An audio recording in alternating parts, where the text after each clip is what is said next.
So hello guys, welcome back again in this video. So इस video में हम class ninth NCERT mathematics का chapter 9 जो है सर्कल के बारे में उसको पढ़ेंगे. So if you see okay, so if you see जो फर्स्ट टॉपिक है इसमें it is given that angle subtended by a chord at a point. तो सर्कल में कॉर्ड क्या होता है, ये सब चीज़ें हमने ऑलरेडी जो क्लास 6 है ये बता रहे हैं ना. क्लास 6 में जो सर्कल का चैप्टर था, सर्कल के रिलेटेड चैप्टर, उसमें सर्कल के क्या क्या पार्ट्स होते हैं उसके बारे में हमने पढ़ा है. तो हो सकता है हम लोग भूल भी गए हो, आप लोग भूल भी गए हो, तो उसको जस्ट फटाफट हम एक बार रिवाइज कर देते हैं. तो जो क्लास 6 में जो सर्कल चैप्टर है, सर्कल चैप्टर में यहाँ पे दिया गया है कि सर्कल क्या होता है. तो circle is a just a minute, circle is a simple closed curve which is not a polygon. तो सर्कल एक क्लोज कर्व होता है बट वो पॉलीगन नहीं होता. तो पॉलीगन भी आप देखोगे, जैसे मान लो क्वाड्रिलेटरल बनाते हैं तो ये ट्रायंगल बनाते हैं, ये भी सब भी क्लोज कर्व है, राइट, जहाँ पे स्टार्टिंग पॉइंट और एंड पॉइंट एक दूसरे पे ही मिलते हैं, मतलब स्टार्टिंग पॉइंट और एंड पॉइंट सेम है जिस कर्व के लिए, वो क्लोज कर्व होगा, है ना. जहाँ मान लो यहाँ से स्टार्ट कर रहे हैं और यहीं से आकर के यहीं पे एंड कर रहे हैं तो ये क्लोज कर्व हो गया. तो बट जो सर्कल है वो भी एक क्लोज कर्व ही है, क्योंकि सर्कल भी जब ड्रॉ करेंगे तो स्टार्ट पॉइंट और एंड पॉइंट तो सेम ही होगा, राइट. बट ये पॉलीगन नहीं होता. बट सर्कल एक ऐसा क्लोज कर्व है जो कि पॉलीगन नहीं होता. It has some very special properties, इसमें कुछ अलग ही बेसिक प्रॉपर्टीज होती है. तो वो सब चीज़ें दिया गया है. फिर आगे आप जाओगे, क्योंकि हमें जस्ट सर्कल के पार्ट्स को ही कवर करना है फॉर द रिवीजन पर्पज़, तो हम केवल वही चीज़ देखेंगे. तो naturally every point on the circle is at equal distance from the centre. तो सर्कल में एक सेंटर होता है, तो उस सेंटर से उसके सर्कल पे जितने भी पॉइंट होंगे सब इक्वल डिस्टेंस पे होंगे. तो here is a circle with a centre C. तो ये फिगर 4.24 में सी सेंटर के साथ एक सर्कल बनाया गया है. तो सी सेंटर से जितने भी सर्कल पे जितने भी पॉइंट होंगे, C M, C A, C P, C B, ये सारे डिस्टेंसेज इक्वल होंगे. तो ये सारे पॉइंट इक्वल सेंटर से इक्वल डिस्टेंस पे होंगे. ओके. फिर each of the segment C A, C P, C B and C M, तो ये सब सेगमेंट हो गए, राइट, लाइन सेगमेंट. तो इसमें जस्ट एक मिनट, है ना. सो ये सारे सेगमेंट हो गए. Is a radius of the circle. तो जो लाइन सेगमेंट बन रहा है सेंटर से, जो सर्कल पे जो इतने भी पॉइंट हैं अगर उसको सेंटर से मिलाते हैं तो एक लाइन बनती है. इन सारे लाइन सेगमेंट को सी A, C P, C B, इसको हम रेडियस बोलते हैं. तो हमने सेंटर जान लिया, फिर सर्कल का रेडियस क्या होता है वो जान लिया. The radius is a line segment that connects the centre to a point on the circle. तो रेडियस क्या होता है, रेडियस एक लाइन सेगमेंट होता है जैसा कि हमने बताया, जो कि सेंटर को सर्कल पे कोई पॉइंट है तो उसको कनेक्ट करता है. ओके. तो ये हो गया. फिर C P and C M are the radii plural of the radius. तो रेडियस का जो प्लूरल फॉर्म होता है उसको रेडियाई पढ़ते हैं. रेडियस मीन्स एक सिंगल रेड की बात करेंगे, है ना.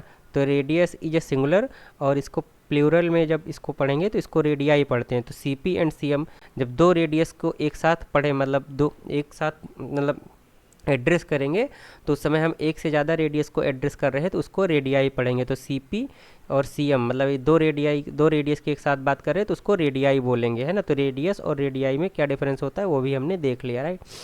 फिर P M is known as the diameter of the circle. तो पी एम ये जो होता है ये पूरी लाइन जो कि सर्कल को टू इक्वल पार्ट में डिवाइड करता है उसको हम सर्कल का डायमीटर बोलेंगे. Is a diameter double the size of the radius. तो ये पूछ रहा है कि क्या डायमीटर जो होता है सर्कल का वो सर्कल के रेडियस से डबल होता है. तो आंसर इज यस, है ना. तो डायमीटर रेडियस से डबल होता है. तो ये हमने एक चीज़ जान लिया. P B is a chord connecting two point on the circle. तो जैसे ये यहाँ पे दिया गया तो ये पी बी हो गया. अगर सर्कल पे कोई भी दो पॉइंट लोगे तो उन दोनों पॉइंट को कनेक्ट करने वाली जो लाइन सेगमेंट होगी, या जो भी ये लाइन सेगमेंट का सिंबल होता है, जैसे पी बी लिखा तो ये एक लाइन हो गई, ऊपर लिखा तो P B is a line segment. तो इस लाइन सेगमेंट सर्कल पे कोई भी दो पॉइंट को कनेक्ट करने वाली जो लाइन होती है उसको हम कॉर्ड बोलते हैं ना। तो कॉर्ड क्या होता है, सर्कल पे किसी भी दो पॉइंट को कनेक्ट करने वाली लाइन होती है। Is P M also a chord, तो पी एम भी देखोगे तो पी भी एक पॉइंट है, एम भी एक पॉइंट है, तो इन दोनों को भी कनेक्ट करने वाली एक लाइन जो है वो भी क्या कहते हैं, वो भी एक कॉर्ड है।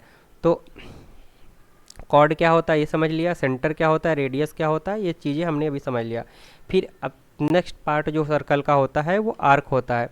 Arc is a portion of the circle. तो ये मान लो ये एक सर्कल है, तो सर्कल का एक कुछ पोर्शन होगा, राइट, ये पोर्शन इतना तक, मान लो इस पोर्शन की बात करें तो ये सर्कल का आर्क इसको बोलेंगे। ओके ओके, सो ये हमने आर्क के बारे में बताया। तो आर्क सर्कल का एक पोर्शन होता है। तो जैसे ये एक थोड़ा सा पोर्शन लिया तो इसको आर्क बोलेंगे। जैसे यहाँ पे इस फिगर में 4.25 फिगर में देखेंगे तो पी और क्यू ये सर्कल का एक पार्ट है, राइट, ये सर्कल का एक पोर्शन है। तो इस पोर्शन को आर्क पी क्यू बोलेंगे। If P and Q are the 2 point then you get the arc P Q. यही कि हमने बताया कि ये आर्क पी क्यू हो गया। Be write it as a P Q. और तो आर्क को लिखने का जो तरीका है, पी क्यू के ऊपर ऐसे एक सिंबल लिखेंगे तो वो आर्क हो जाता है। ओके, सो ये आर्क हो गया। As in the case of any simple close curve you can think of the interior and exterior of a circle. तो इंटीरियर क्या होता है सर्कल का और एक्सटीरियर क्या होता है सर्कल का, यहाँ पे वो भी बताएंगे। तो इसमें इंटीरियर आगे आगे एक्सप्लेन किया गया है, अभी मैं उसको बताता हूँ। तो a region is the interior of a circle included by an arc on one side and a pair of the radii on the other to side is called the sector. तो जैसे ये हुआ गया ना, तो a region in the interior of a circle included by an arc. तो इस arc का एक इंटीरियर और एक्सटीरियर ऑफ ए सर्कल ये हो गया। तो जैसे ये क्या हो गया, ये इंटीरियर हो गया सर्कल का, और इसके बाहर का जो पोर्शन होगा वो एक्सटीरियर हो जाएगा। तो फिर ये एक्सटीरियर और इंटीरियर की बात हो गई। फिर एक सेक्टर भी आता है, सर्कल का एक पार्ट होता है सेक्टर। तो सेक्टर क्या होता है, सर्कल एक रीजियन होता है इन the interior of the circle, मतलब सर्कल के अंदर।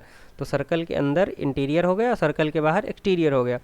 तो a region in the interior of the circle, तो अंदर के अंदर एक रीजियन है, enclose by an arc on one side.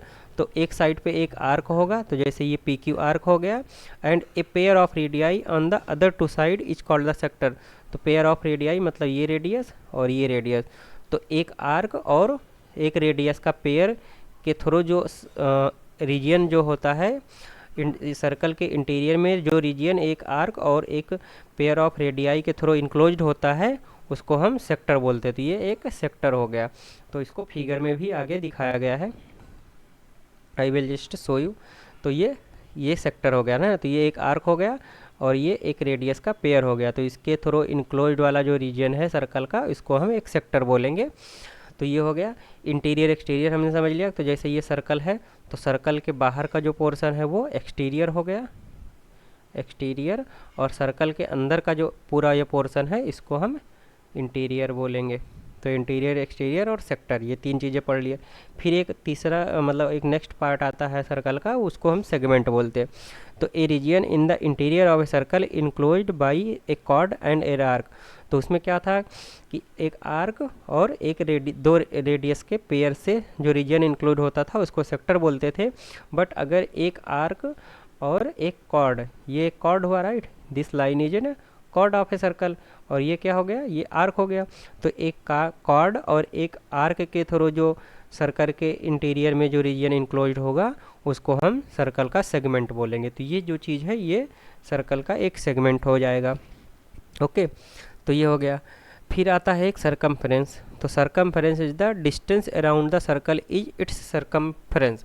तो ये सर्कल पे मान लो ऐसे ऐसे पूरा चलते जाओगे, मान लो सर्कुलर बाउंड्री है, तो ऐसे ऐसे आप चलते जाओ, ऐसे ऐसे चलते जाओ, तो पूरा का पूरा जो डिस्टेंस है सर्कल के अराउंड, इसको पूरा कवर करने में जितना डिस्टेंस आप ट्रेवल करोगे उसी को हम सर्कल का सरकमफ्रेंस बोलेंगे। तो है ना, तो मैं तो ये लाइन अलग किया हूँ, तो बट मतलब ड्रॉ करने का मेरा मतलब हुआ कि इसी बाउंड्री पे ही आप चलते रहो। ये बाउंड्री जो है ना ग्रीन कलर की, ब्लू कलर की, इसी बाउंड्री पे ही चलते जाओ, तो जितनी डिस्टेंस आप कवर करोगे वो उस सर्कल का सरकमफेरेंस हो जाएगा। ओके, फिर अब diameter of a circle is divide it into two equal part. तो यही हमने पहले भी बताया था कि डायमीटर जो होता है वो सर्कल को दो इक्वल पार्ट में डिवाइड करता है। फिर एक एक जो पार्ट होता है उसको हम सेमी सर्कल बोलते हैं। तो जैसे यहाँ पे हुआ, तो इसको मतलब ये जैसे ये डायमीटर हुआ, तो डायमीटर इस सर्कल के ये एक हाफ पोर्शन हुआ और हाफ पोर्शन ये हुआ, तो ये दो इक्वल पार्ट में डिवाइड किया, तो हाफ पोर्शन जो होता है उसको हम सेमी सर्कल बोलते हैं। A semi circle is a half of a circle. एक सर्कल का जो आधा पोर्शन होता है उसको हम सेमी सर्कल बोलते हैं with end points of the diameter as a part of the boundary. तो डायमीटर का जो एंड पॉइंट होता है वही उसकी बाउंड्री होती है हाफ पोर्शन में। ओके, तो ये हो गया कि सर्कल से रिलेटेड जितने भी कॉन्सेप्ट थे वो हमने यहाँ पे समझा। फिर आगे हम अपने उसमें चलते हैं, जो मेन चैप्टर के टॉपिक हैं वो देखते हैं। फिर अब आगे यहाँ पे जो टॉपिक है उसमें बताता है कि angle subtended by a chord at a point. तो एक कॉर्ड के थ्रू एक पॉइंट पे जो एंगल सबटेंड हो रहा है उसके बारे में हम इस टॉपिक के अंदर पढ़ेंगे। तो इसमें ये बोल रहा है कि take a line segment P Q, है ना, and a point R not on the line containing the P Q. तो यहाँ पे एक पी क्यू लाइन सेगमेंट लिया और एक पॉइंट आर लिया, बट आर जो पॉइंट है वो पी क्यू लाइन पे कंटेन नहीं होना चाहिए, उस पर नहीं होना चाहिए। फिर पी आर और क्यू आर को ज्वाइन कर दो जैसा कि इस फिगर में दिखाया गया, तो ये हो गया। देन पी आर क्यू, तो एंगल पी आर क्यू जो है is called the angle subtended by the line segment P Q at the point R. तो जो ये एंगल पी आर क्यू है, ये एंगल जो है पी क्यू लाइन के द्वारा पॉइंट आर पे जो एंगल सबटेंड हो रहा है उसको ये वो चीज़ बोलेंगे, राइट। तो P Q R Q called the angle subtended by the line segment P Q at the point R. तो इसके इस तरीके से बोले, what are the angle P O Q, P R Q, P S Q called in the 9.2। तो जो एक figure है 9.2, इसमें जो एंगल पी ओ क्यू है, तो एक एंगल पी ओ क्यू ये एंगल की बात कर रहे हैं, फिर पी आर क्यू इस वाले एंगल की बात कर रहे हैं, ये वाले एंगल की, फिर एंगल पी एस क्यू इस वाले एंगल की बात कर रहे हैं। तो ये एंगल क्या है, फिगर 9.2 में वही पूछ रहा है। तो angle P O Q is the angle subtended by the chord P Q. तो पी क्यू कॉर्ड क्या है, कॉर्ड क्या होता है, सर्कल पे किसी भी दो पॉइंट को मिलाने वाली जो लाइन सेगमेंट होती है उसी को कॉर्ड बोलेंगे। तो पी क्यू कॉर्ड हो गया। तो जो ये एंगल पी ओ क्यू बन रहा है is the angle subtended by the chord P Q at the centre. तो सेंटर पे कॉर्ड पी क्यू के द्वारा जो एंगल सबटेंड हो रहा है उसको एंगल पी ओ क्यू बोलेंगे। तो ये एंगल पी ओ क्यू के बारे में हो गया। फिर पी आर क्यू और पी एस क्यू जो है वो angle subtended by the chord P Q at the point R and at the point S are the मतलब वही रिस्पेक्टिवली बोला है। तो पी आर क्यू जो एंगल है वो पी क्यू कॉर्ड के द्वारा आर पॉइंट पे जो एंगल सबटेंड हो रहा है वो हो गया। पी एस क्यू जो एंगल है कॉर्ड पी क्यू के द्वारा पॉइंट एस पे जो एंगल सबटेंड हो रहा है वो है। तो मेजर और माइनर आर्क पी क्यू। तो मेजर आर्क की मतलब क्या हो गया, तो जैसे ये एक सर्कल दिया गया, राइट, पी पॉइंट और क्यू पॉइंट यहाँ पे ले लिया गया, तो पी और क्यू इसको मिला देंगे तो ये कॉर्ड पी क्यू बन गया। अब एक आर्क यहाँ पे एक मेजर आर्क बनेगा जो कि बड़ा वाला होगा। ये आर्क जो है ऊपर वाला ये मेजर आर्क हो गया और नीचे का जो आर्क हो गया वो माइनर आर्क हो गया। तो ये वाला जो एंगल है वो एक मेजर आर्क के द्वारा पॉइंट एस पे जो एंगल सबटेंड हो रहा है वो हो गया, और जो पी आर क्यू वाला जो एंगल हो गया वो जो माइनर आर्क है पी क्यू उसके द्वारा पॉइंट आर पे जो एंगल सबटेंड हो रहा है वो हो गया। ओके, तो ये चीज़ें हमने कर लिया डिस्कस जो भी यहाँ पे लिखा था। तो आर्क के द्वारा एंगल सबटेंड हो रहा है या कॉर्ड के द्वारा, यहाँ पे दो चीज़ें हैं। तो पहला वाला जो ओ पे जो एंगल बन रहा था वो कॉर्ड पी क्यू के द्वारा हमने यहाँ पे बताया था, और बाकी ये मेजर और माइनर आर्क जो है उसके द्वारा जो एंगल सबटेंड हो रहा है उसकी बात कर रहे हैं दूसरे केस में। Let us examine the relationship between the size of the chord and the angle subtended by it at the center। तो अब जो कॉर्ड की साइज होती है, राइट, कॉर्ड भी पहले अलग अलग साइज की बन सकती है, राइट। ये मान लो सर्कल है, तो यहाँ पे कॉर्ड लिया छोटी बनेगी, उसके ऊपर लिया बड़ी बनेगी, फिर ये लिया फिर बड़ी बनेगी, डायामीटर तक ये बढ़ती जाएगी, फिर डायामीटर के नीचे जैसे जैसे ड्रॉ करते जाओगे फिर कॉर्ड की साइज छोटी हो जाए। तो कॉर्ड की साइज कम या छोटे मतलब घटने बढ़ने से जो वो कॉर्ड होता है वो एंगल पे मतलब सेंटर पे क्या एंगल सबस्टेंड कर रहा है, angle subtended by it at the centre. तो जो एंगल वो सेंटर पे सबस्टेंड कर रहा है वो एंगल में कैसा रिलेशन आता है वही यहाँ पे एग्जामिन करना। मतलब मान लो कॉर्ड की साइज बढ़ रही तो क्या एंगल बढ़ेगा, या घट रही है तो क्या एंगल बढ़ेगा, या उसका उल्टा होगा, वही चीज़ एग्जामिन करना है। तो you may see by drawing different chord of a circle and angle subtended by them at the centre that are longer. तो मतलब ऐसा आप जब ड्रॉ करोगे तो वो बोल रहा है कि आप ऐसा पाओगे कि the longer is the chord the bigger will be the angle subtended by it at the centre. तो जितना लंबा बड़ा मतलब कॉर्ड होगा, कॉर्ड की लेंथ जितनी ज़्यादा लंबी होगी मतलब जितना ज़्यादा बड़ा होगा वो उतना ही ज़्यादा बड़ा एंगल सेंटर पे सबस्टेंड करेगा। तो ये एक रिलेशन मतलब पाओगे आप जब उसको एग्जामिन करोगे। What will happen if you take two equal chord of a circle. तो मान लो एक ही सर्कल में दो इक्वल कॉर्ड ले लिए और वो दोनों इक्वल कॉर्ड क्या कहते हैं सेंटर पे क्या वो सेम ही एंगल सबस्टेंड करेंगे। मान लो एक कॉर्ड इधर है एक कॉर्ड इधर था, ये वैसे पूरा एक सर्कल था, जस्ट आप समझो यहाँ पे ये पॉइंट इधर था। तो क्या ये कॉर्ड और ये कॉर्ड मान लो इक्वल है तो क्या ये एंगल जो सबस्टेंड करेंगे सेंटर पे वो इक्वल होगा, वही वहाँ पे पूछ रहा है। Will the angle subtended the centre will be same और नॉट, तो वही चीज़ पूछ रहा है। तो उसका आंसर अभी नीचे दिया गया है। तो उसको करने के लिए दो या दो से अधिक इक्वल कॉर्ड को एक सर्कल में ड्रॉ किया है। तो जैसे ये एक सर्कल है फिगर 9.3 में, तो इसमें 3 chord A B C D और ई एफ है ना, ये 3 कॉर्ड इक्वल लेंथ के यहाँ पे मतलब ड्रॉ किया गया है।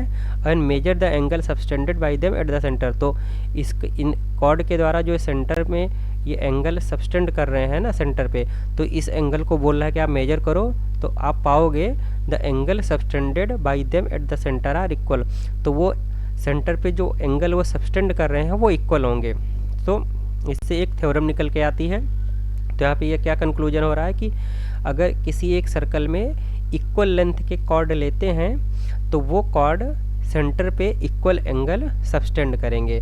तो equal chords of a circle subtend equal angle at the centre. तो ये थ्योरम 9.1 यहाँ से निकल के आती है।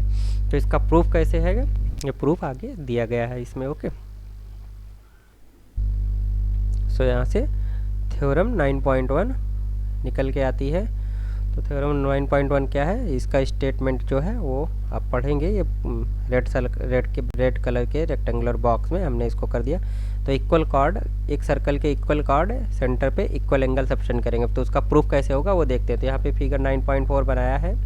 ए बी और सी डी दो कॉर्ड लिए गए हैं सर्कल के और सेंटर ओ है सर्कल का।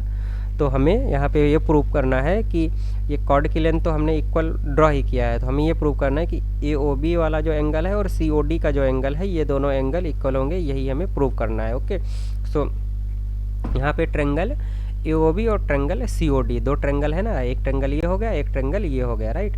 एक ट्रेंगल ये एक ट्रेंगल ये, इन दोनों ट्रेंगल को लिया तो इसमें O A will be equal to O C है ना। इस ट्रेंगल का ये वाला आर्म इसके बराबर है, एक लाइन ड्रॉ किया मतलब ये बराबर है इसके।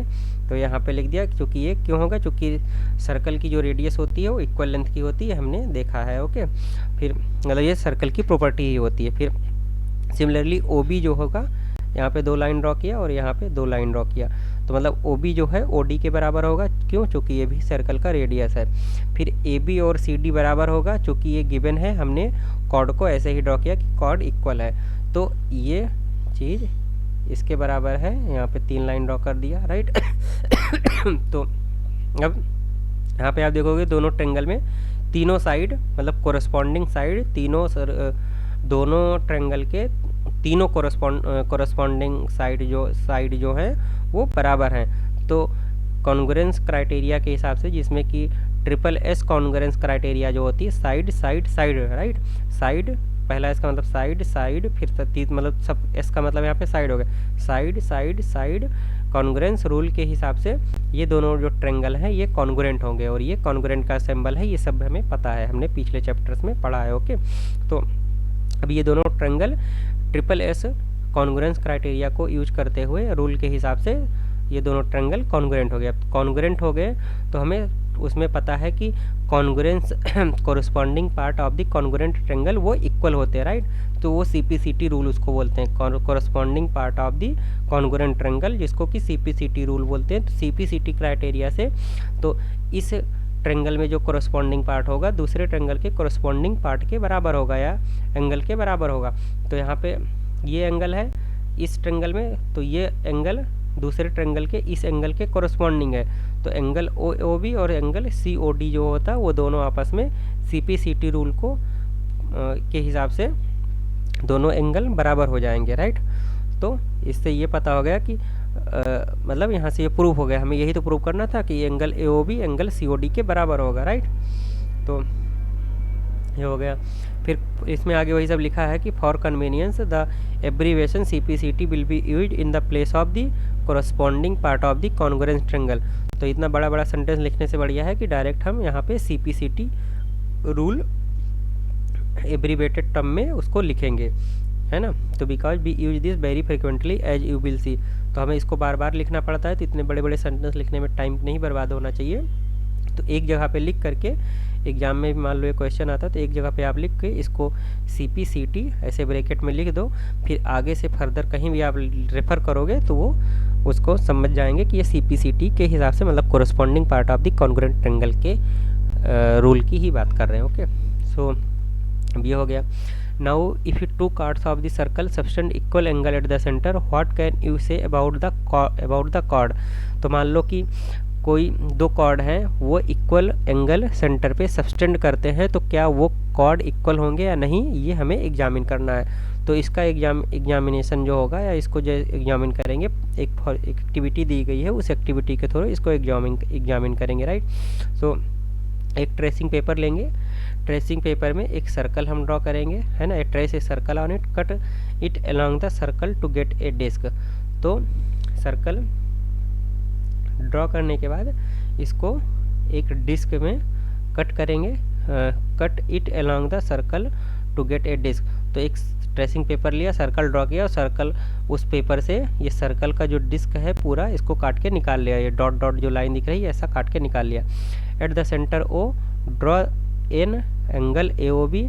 तो सेंटर ओ पे एक एंगल ए ओ बी ये वाला एंगल ड्रॉ किया।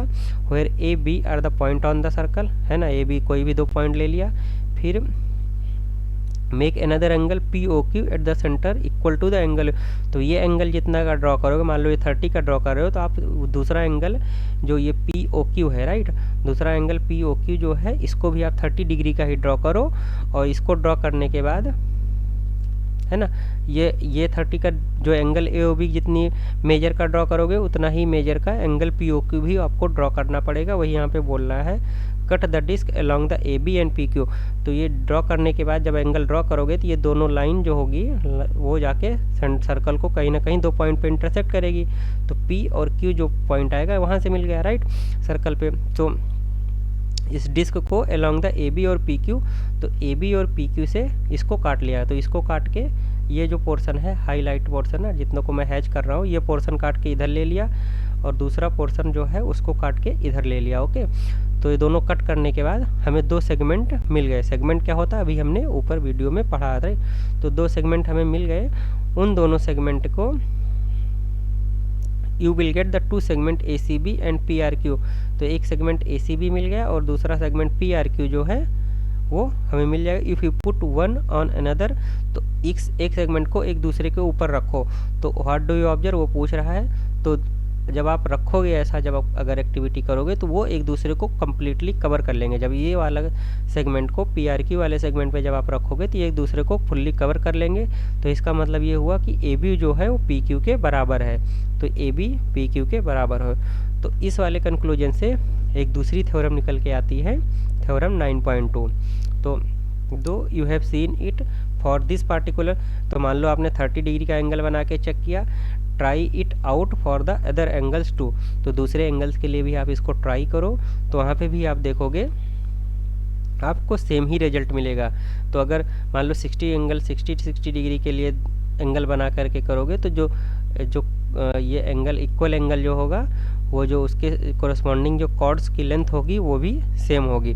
तो उससे थ्योरम 9.2 निकल के आती है। तो उसमें ये बोलता है कि if the angle subtended by the chords of a circle, तो सर्कल के कोई भी कॉर्ड्स हैं अगर उनके द्वारा जो एंगल सबटेंड हो रहा है एट द सेंटर अगर वो इक्वल है तो वो कॉर्ड इक्वल होंगे, है ना। मतलब वो तो अगर एंगल कोई भी कॉर्ड मतलब एक सर्कल है, सर्कल में बहुत सारे कॉर्ड्स होते हैं, अगर दो कॉर्ड्स हैं या दो से ज़्यादा भी कॉर्ड्स हैं तो अगर वो कॉर्ड्स सेंटर पे सेम एंगल सबटेंड कर रहे हैं तो वो कॉर्ड की लेंथ इक्वल होगी, वही ये थ्योरम बोल रहा है। ओके, तो ये जो थ्योरम 9.1 है उस थ्योरम का ये कन्वर्स थ्योरम है।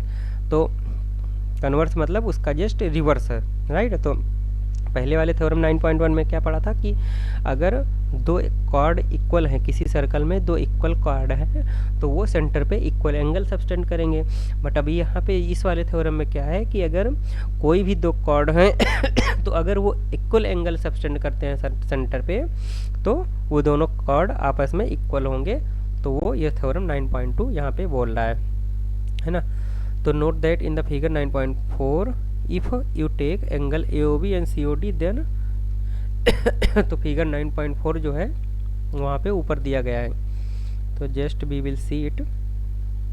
तो figure 9.4 it is given here. Okay, ये तो AOB और COD है ना। तो AOB और COD दो AOB और COD, so I will draw it here. तो ये एक सर्कल था, ये तो ये O हो गया, तो ये A B, ये O और ये C और ये D, राइट। ये फिगर दिया गया था, तो ये फिगर हमने ड्रॉ किया। फिर फिगर में यहाँ पे ये दिया गया है कि if you take angle AOB और COD, है ना। अब इसमें AB और CD बराबर नहीं है, तो अब इसमें क्या है, ये वाला एंगल, जस्ट एक मिनट, ये एंगल AOB और एंगल COD ये आपस में बराबर है। तो ये एंगल बराबर है, तो एक ये कंडीशन बन गई, है ना। दूसरा AO जो होगा वो CO के बराबर होगा, AO इक्वल टू CO के बराबर हो जाएगा, है ना। और फिर AO इक्वल टू CO और फिर OB जो है वो OD के बराबर हो जाएगा।